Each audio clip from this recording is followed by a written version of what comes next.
late night news, university anger, protesters target Prime Minister Howard over funding cuts. Sack Howard, drop the workers! Sack Howard! It's a price war. Optus ends Telstra's 96-year monopoly on local phone calls. The price of the local phone call will be 20 cents.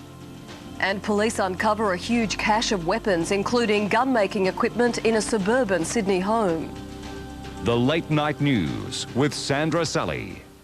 Good evening. We begin tonight with the Prime Minister being heckled and jeered by an angry group of students protesting against expected cuts to higher education. Mr Howard was making an address to the Australian National University when his speech was severely disrupted by demonstrators.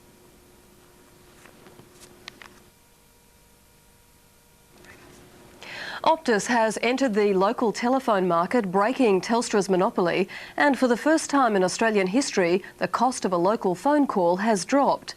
Optus announcing it will charge 20 cents. It's been described as an historic day in telecommunications, the breaking of Telstra's monopoly on local phone services.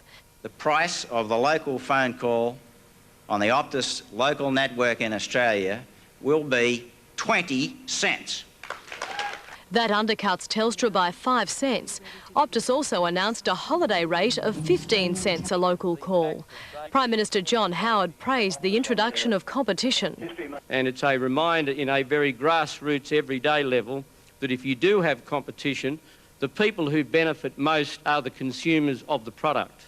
But there are drawbacks. To switch networks, you have to change your phone number. And you have to already be living along the Optus cable network, which covers only some areas of Sydney, Melbourne and Brisbane. So by the end of this year, we will be past something over 2 million homes. Instead of the predicted negative response, Telstra actually welcomed its competitor to the local phone market. But we are not going to drop our local call price to 20 cents today. We have no intention of doing that. Peter Shaw believes customer loyalty to Telstra is strong and most will stay with the existing network. But if that doesn't work, the company will consider dropping prices. We will, as I said, do whatever we have to do to make sure that we continue to win our customers. Tracy Spicer, 10 News. And we'll return now to our lead story on the Prime Minister in Canberra. Prime Minister Howard arrived at the Australian National University to shouts of abuse from angry students. Sack Howard, drop the workers! It was a sign of things to come. The Prime Minister! As Mr Howard was introduced, the noisy protesters stopped him from starting his lecture, so instead he removed his jacket to show he had no fear. He did attempt to shout them down and after several minutes succeeded, promising to take half an hour of questions on expected university funding cuts at the end of his speech. I have been to many Mr Howard persevered with his address despite continuing interjections and shouting from the back of the room. Eventually, the protesters became quiet, giving the Prime Minister an opportunity to defend his Aboriginal Affairs Minister. One slip of the tongue brings upon him a calumny that is not visited upon others. Senator John Herron is the second member of Mr Howard's front bench to face a censure motion this week. Like Alexander Downer, he was accused of misleading Parliament, but the motion against Senator Herron in the Senate was successful. At issue, whether Aborigines working for the dole in remote communities lost their CEDP scheme money as a result of Senator Herron's special audit. They said they were wrong yesterday. And so I corrected their statement for you this afternoon. I can do no more than that. Jane Hinchke, 10 News. A team of health investigators has been sent to Australia's peanut capital in Queensland to try and find out what is causing the outbreak of Salmonella poisoning. 3 more people have become ill after eating contaminated peanut butter.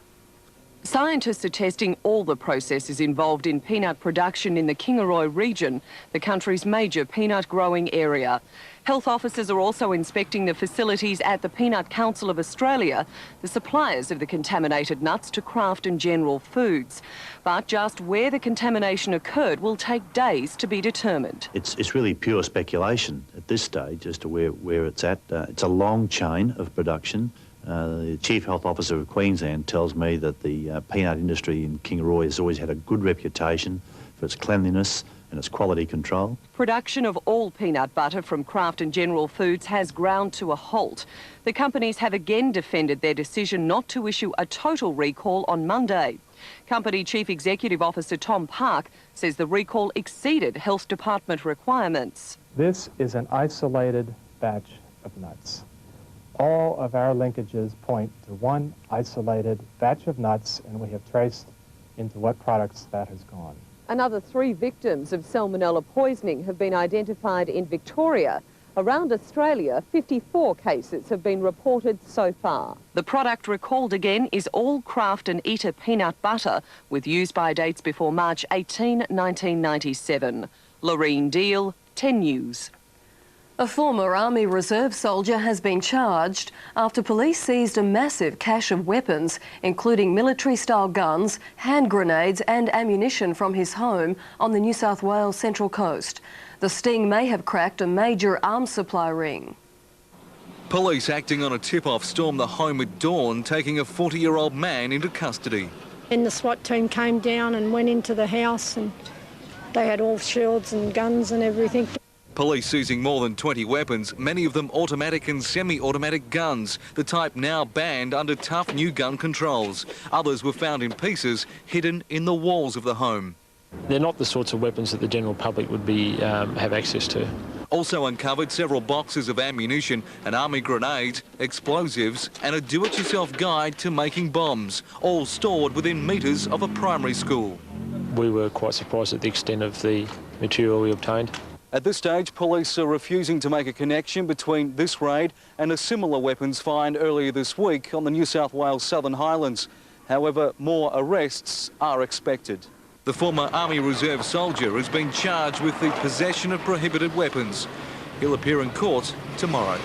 Darren Roberts, 10 News. A taxi shock in Western Australia tonight with revelations many of Perth's taxi drivers are convicted criminals, some sex offenders. Police made the discovery during their investigations into the disappearance of 2 young women from a nightclub district in the city. They're supposed to provide safe passage, but today this shock admission in Parliament. There are taxi drivers in Perth who have criminal convictions for sex offences. How many sex offenders is unknown, but it's believed more than 100 drivers with criminal records are operating in the city. Police made the startling discovery during investigations into the disappearance of Claremont nightclubbers Sarah Spears and Jane Rimmer, amid speculation that bogus taxis had been involved. Now questions about legitimate drivers. After the Taxi Control Board was scrapped 2 years ago, the Transport Department began checks on new cabbies, which includes their criminal history. But the government admits interstate and existing drivers with records may have slipped through the system. Now it's time to clean up the blunder.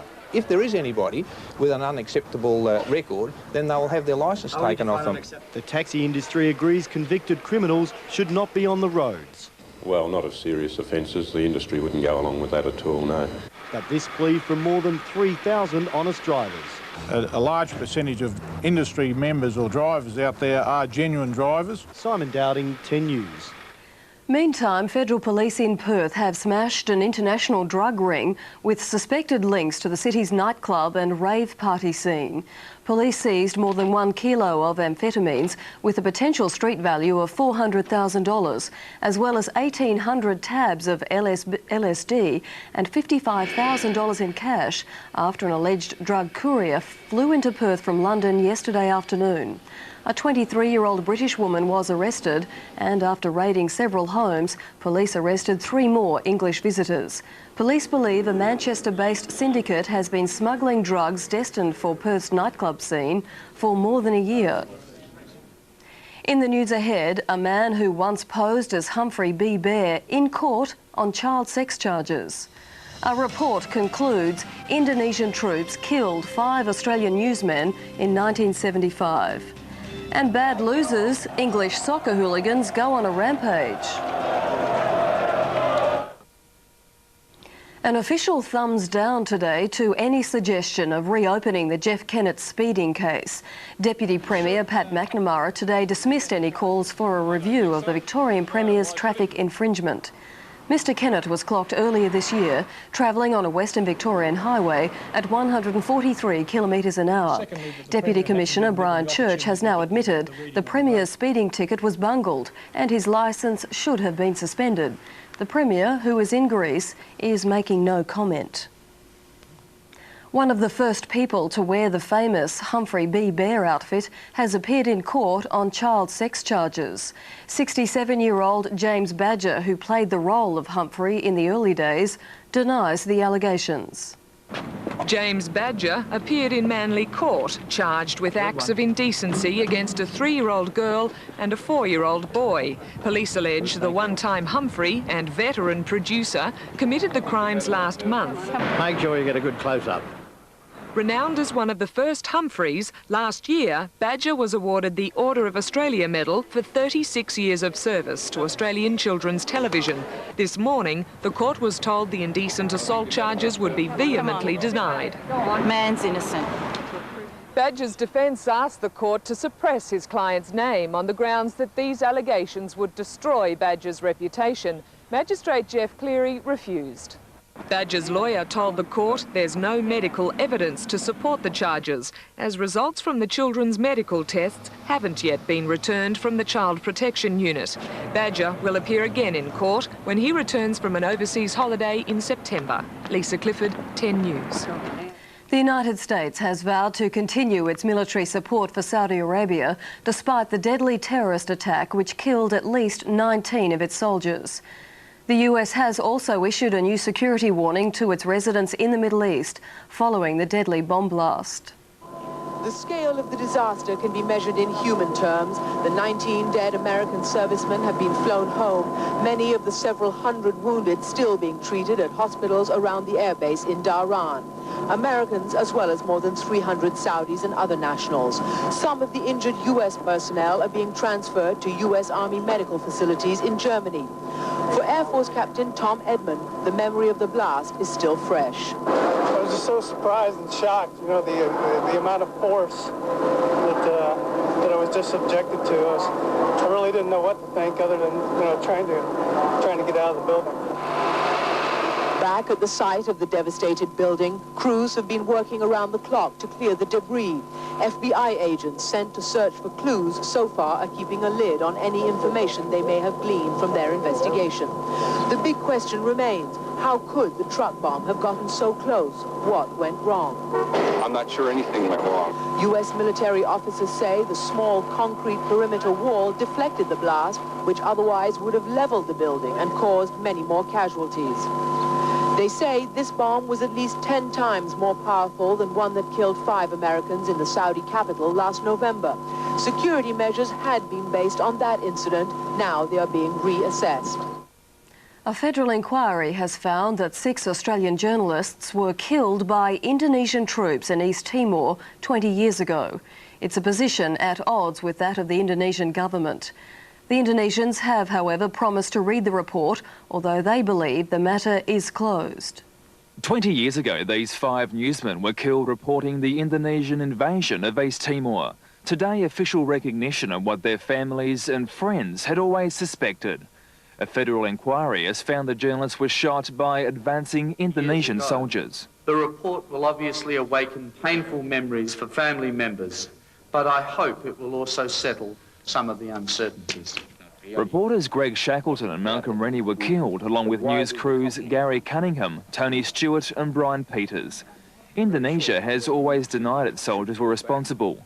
The shootings took place 3 months before East Timor was officially invaded.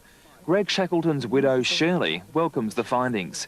She's calling for a judicial inquiry, both in Australia and Indonesia. What it points to is that there is enough evidence to have a full judicial inquiry, and that is what has to happen next. Any further investigation initiated in this country is unlikely to produce any additional findings. But other families say the inquiry has found nothing new. The report says that it was the Indonesians that did it. Well, we've known that for 21 years. The Indonesian embassy has already been given a copy of the report. It's sure to unsettle already delicate diplomatic links with Indonesia. Tim Mitchell, 10 News. Soccer hooligans have fought with police after the English team lost one of its most important matches. Hundreds of English fans descended on the centre of London following their team's loss to Germany in the Euro '96 semi-final. Disappointment soon turned to violence. Lines of police rushed the crowd, struggling to maintain control. The fans rampaged, leaving cars torched and damaged. The angry clashes ending what had been an incident-free tournament. It was a contrast to Berlin, where German fans went wild with joy at their team making it to the final. Thousands of mourners from all over Greece brought Athens to a standstill for the state funeral of former Prime Minister Andreas Papandreou. They joined hundreds of representatives of governments from around the world, paying their last respects to Greece's popular socialist leader. Papandreou died of heart failure last weekend. He was 77. His widow, Dimitra, led the mourners in the cathedral, while Kurdish delegates in traditional dress paraded wreaths outside.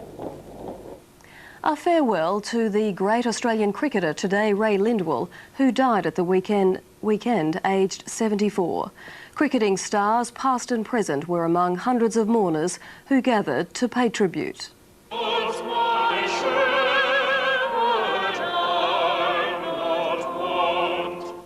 Ray Lindwall's cricketing record will speak for itself long after today. A classic fast bowler, perhaps our best ever, and an Australian hero. But this was an occasion to pay tribute to a man loved off the field for his humility and integrity. Lindwall, according to his son Ray, would have approved of his send-off. Most of all, I would like to thank all of the people who are here today. My father always liked a big crowd. Those who could not be here in person were here in spirit. Sir Donald Bradman and Prime Ministers past and present. But you will be supported everywhere by friends. And we are proud to be among them. Much love and deep affection, Don and Jessie. His teammates called him Killer, but they remember him as a gentleman on and off the field. As a bloke, to have a beer with and a chat about the game, top shelf. Peter Kelly, 10 News. Still to come in tonight's late night news, the Northern Territory's controversial death bill clears another hurdle. X-File mania, thousands mob Agent Sully. And in sports tonight, Australia's NBA superstar back on home turf. The Northern Territory's controversial death laws have survived another hurdle just 4 days before euthanasia is set to become legal. Federal Parliament has delayed moves to override the legislation until August, but the law still faces a Supreme Court challenge. This is the little machine that's pressing all the moral buttons. The tiny laptop computer that, by Territory law, will next week have the power to kill. They press the space bar and then the injection is given. One simple step that has divided a nation. Euthanasia is repugnant. It is all about the culture of death, and Australia could well do without that. It's a message of feisty Tim Fisher will deliver firsthand when he flies to Darwin tonight. And he's not the only federal politician on the case. Today there was intense debate in Canberra over the prospect of a bill to override the Territory law. The federal parliament's got the power and it's got the right. I have a fundamental problem with overriding the state's laws. My own position on it is that I'm opposed to voluntary euthanasia. The intervention clearly not welcome in Darwin. This is an orchestrated campaign against the rights of Territorians to govern their own affairs. But the outcome of the battle has been put off. Originally thought to go to Parliament this afternoon, the override bill is on hold till August, when it will be given highest priority. But there were some decisions made, the federal government making it clear that anyone who chooses euthanasia won't be given financial help. The government has decided that it will not make available, regardless of the legality of the procedure, the payment of Medicare benefits for euthanasia-related services. In Canberra, Tracy Chamberlain, 10 News. In finance news tonight, the Australian stock market fell again today, the All Ordinaries finishing the day down 11 points. BHP led the market down with concern over its profit results tomorrow, shares falling 17 cents. News Corp tumbled 12 while Fairfax slipped 6. Amid speculation, a new chief executive is to be appointed. St George surged 17 cents and Metway was up 12 after shareholders voted against the proposed merger. The Australian dollar is tonight 78.78 US cents, 51.07 pence and 86.07 yen. Gold is trading at $383.30 US an ounce. The FTSE has fallen 12 points in morning trade. The Hang Seng is down 57 points while the Nikkei is also down 165. X-Files star Gillian Anderson was mobbed by 10,000 screaming fans today at a shopping centre appearance in Brisbane. Anderson couldn't believe the response when she stepped onto the stage to meet her fans.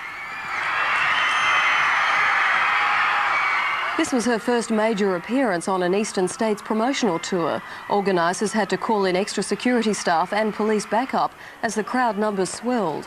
Anderson goes to Melbourne for another shopping centre appearance tomorrow and will be in Sydney for a function on Saturday. Anderson plays Agent Sully in the blockbuster series, which goes to air on 10 on Wednesday nights. She is popular. Stay with us. Still ahead tonight, Friday's forecast and all the day sports action with Leith Mulligan and Sports Tonight. Sandra, coming up, another league player suspended by the judiciary. Soccer Australia plays hardball. And Pete Sampras dealing with his emotions on and off the court. As big as Pete had hit on that shot, I would have started moving forward a little bit. Now to the weather, and it was a fine day down the east coast today. Brisbane had a top of 20 degrees, Sydney 17, Canberra 12. Melbourne was wet with a high of 14, Hobart hazy today 9 degrees, showers in Perth and 18. On the map, there's a high pressure system over eastern Australia and a cold front moving through the Bight. So the forecast for tomorrow, Brisbane should be dry and a top of 20 degrees, Sydney fine and 17, Canberra also fine and 10, Melbourne wet and 14, showers in Adelaide, and Perth should be fine and 17 degrees. Couple of showers for Perth. That's the news to this minute. 10 News will be back tomorrow at 11:30 and first at 5.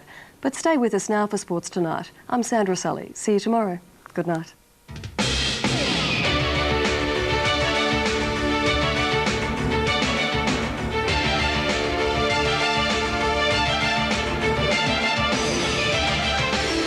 On Sports Tonight, Thursday, June 27. The Broncos' Alan Cann back in front of the league judiciary. The kick engraved in the minds of English soccer fans forever. Will he be forgiven? Our own NBA champion Luke Longley back on home soil. And Carlton's superheroes scaling new heights. We're casting our web wide here on Sports Tonight.